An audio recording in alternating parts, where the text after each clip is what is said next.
जल्दी चल ना फलना चाचा के दीवार पर ना तो बिहान से फिर बड़ा दिक्कत हो जाई कह दिया राम शेर भर सरसवा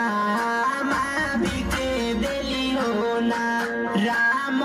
कुछु चुवे तेला कुछु चुवे पानी हो ना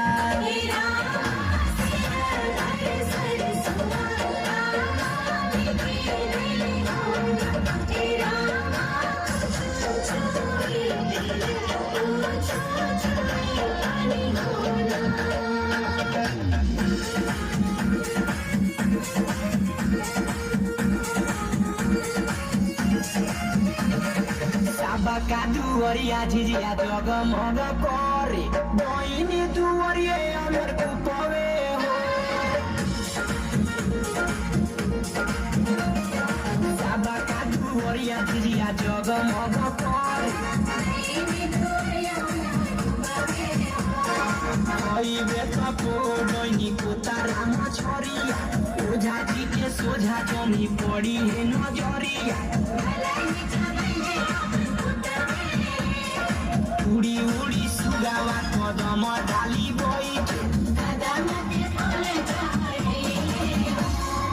एक ओरी चुने ला बुझावा वो झिनिया दूजे ओरी चुने देखो भइए हो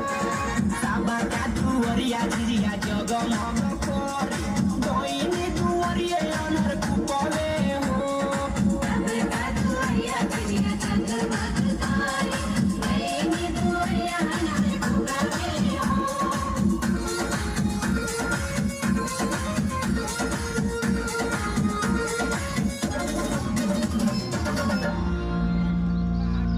कहिए बाबा से कि ये 10 गो रुपया दी ना तो दिक्कत हो जाई उनका पोतवा का नाम धो के नू उनका पोतवा का नाम धो के गई है बबीतवा कहिए कि 10 गो रुपया दो